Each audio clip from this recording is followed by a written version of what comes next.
Welcome to V999 news. అంతర్జాతీయ యోగా దినోత్సవ వేడుకల్లో భాగంగా విశాఖ బీచ్ రోడ్లో గురువారం యోగాసనాలు చేశారు. ఈ కార్యక్రమంలో మంత్రులు పాల్గొన్నారు.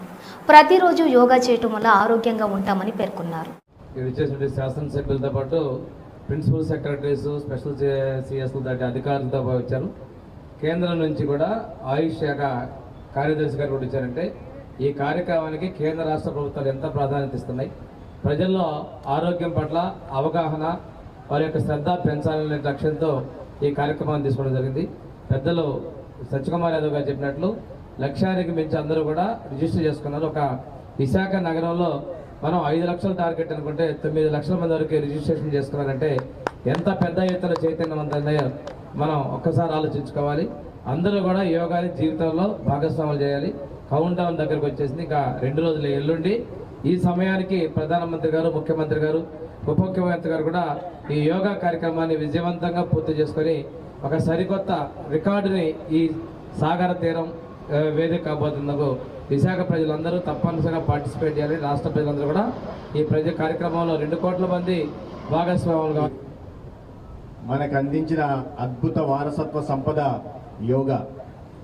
అయితే గత 10 సంవత్సరాలుగా యోగాకి అత్యంత ప్రాచుర్యం తెచ్చి ఐక్యరాజ్య సమితి ద్వారా ఒక యోగా దినోత్సవాన్ని ప్రకటింపజేసి ఇవాళ 170 పైగా దేశాలు అంతర్జాతీయ యోగా దినోత్సవం సందర్భంగా యోగాను ప్రాక్టీస్ చేయడానికి ముఖ్య కారణభూతులైన ఈ దేశ ప్రధాని గౌరవనీయులు నరేంద్ర మోడీ గారు 11వ అంతర్జాతీయ దినోత్సవం సందర్భంగా ఈ రాష్ట్ర గౌరవ ముఖ్యమంత్రి చంద్రబాబు నాయుడు గారి కోరిక మేరకు మన విశాఖపట్నానికి రాబోతున్నారు.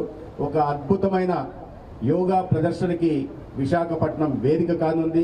దాంట్లో విశాఖపట్నం నుంచి 5 లక్షల మంది పైగా భాగస్వాములయ్యి ఒక యోగాని ప్రపంచం విస్తుపోయేలాగా ప్రపంచం ముందు పెట్టే అవకాశం మనకు విశాఖపట్నం వాసులకు కలిగింది. ఇటువంటి అవకాశాన్ని మనం అందరము సద్వినియోగం చేసుకోవాలి.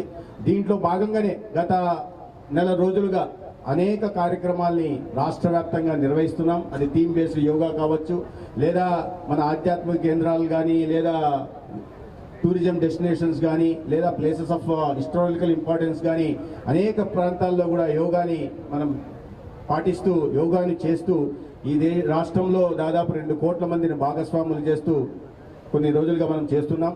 రిజిస్ట్రేషన్లు చేస్తున్న సందర్భంగా 2 కోట్ల లక్ష్యాన్ని గౌరవ ముఖ్యమంత్రి గారు పెట్టినప్పుడు 2 కోట్లు సాధ్యమవుతుందా అనుకున్నాం. కానీ సగటున ప్రతిరోజు 10 లక్షల చొప్పున 20 రోజుల్లోనే 2 లక్షల మంది 2 కోట్ల మంది రిజిస్ట్రేషన్లు 21వ తేదీ నాడు యోగాలో భాగస్వామ్యం వహించడానికి చేసుకున్నారంటే ఈ రాష్ట్రంలో ముఖ్యమంత్రి గారు కానీ, లేదా ప్రధానమంత్రి గారు గత 10 సంవత్సరాలుగా చేస్తున్న కృషి కారణంగా యోగా పట్ల ప్రజల్లో ఎంతటి అవగాహన కలిగింది, యోగా ద్వారా జరిగే లబ్ధి ఏంటి. ఇప్పుడే మనం యోగా చేశాం.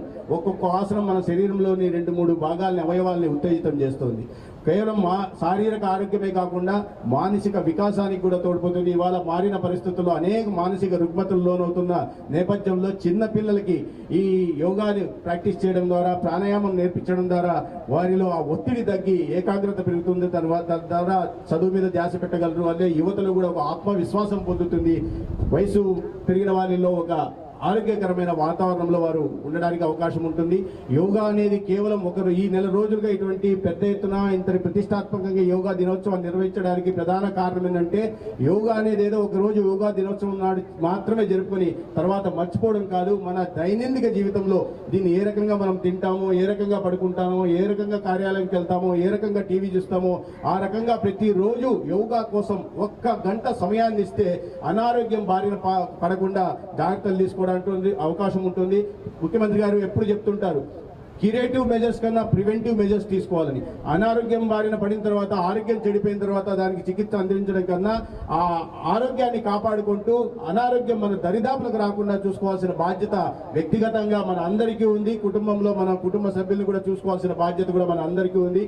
ఈ ఎల్లుండి జరగబోయే ఒక అద్భుతమైన ఈ ప్రదర్శనలో, యోగా కార్యక్రమంలో మనం అందరం భాగస్వాములయ్యి అనేక రికార్డులను బ్రేక్ చేయాల్సిందే. కేవలం రికార్డులను బ్రేక్ చేయడం కోసం మనం ఇవాళ చేయట్లేదు. దీని ద్వారా ప్రజల్లో అవగాహన కల్పించి యోగాను ప్రతిరోజు చేయడానికి ప్రేరేపించే దిశగా ఇన్ని ప్రయత్నాలు జరుగుతున్నాయి. కాబట్టి మనం అందరం కలిసి 21వ తేదీ 11వ అంతర్జాతీయ దినోత్సవాన్ని ఒక ఫలప్రదం చేయాలని గౌరవ ప్రధానమంత్రి గారికి, ముఖ్యమంత్రి గారి అంచనాలకు మించి ఈ యోగా కార్యక్రమాన్ని జయప్రదం చేయాలని కోరుకుంటున్నాను. ధన్యవాదాలు. జై యోగాంధ్ర. నమస్కారం. ఈ కార్యక్రమానికి వచ్చేసినటువంటి గౌరవ ఇన్ఛార్జ్ మంత్రివర్యులు గారికి, గౌరవ హెల్త్ మినిస్టర్ గారికి, సవితా మేడం గారికి, ఆర్ఎండ్బి మినిస్టర్ గారికి, వేదిక మీద ఉన్న ఎంపీస్, ఎమ్మెల్సీస్, ఎమ్మెల్యేస్, మేయర్ గారికి, సెక్రటరీ గారికి, సెక్రటరీ ఆయుష్ వారికి, జేఎస్ గారికి, మహాన్యూస్ వంశీ గారికి, ఇక్కడ వచ్చేసినటువంటి ప్రతి ఒక్క యోగా పార్టిసిపెంట్స్ అందరికీ, ఇన్స్ట్రక్టర్స్ అందరికీ జిల్లా యంత్రకం తరఫున పేరు పేరున ధన్యవాదాలు తెలియజేస్తున్నాను. ఇప్పుడే మాట్లాడిన పెద్దలు చెప్పినట్టు గౌరవ ముఖ్యమంత్రి వర్యులు, అదేవిధంగా ప్రధానమంత్రి వర్యులు మన విశాఖపట్నానికి రానున్నారు. 21వ తారీఖు అంటే ఎల్లుండి జరగబోయే ఈ కార్యక్రమాన్ని మీరు అందరూ పాల్గొని విజయవంతం చేయాలని సందర్భంగా కోరుతూ, మరొకసారి ఇక్కడ వచ్చేసినటువంటి పెద్దలందరికీ వాళ్ళు ఇచ్చే సలహాలు, సూచనలు పాటిస్తూ చక్కగా ఏర్పాటు చేసే విధంగా చర్యలు చేపట్టామని చెప్తూ సెలవు తీసుకున్నాను. Thank you.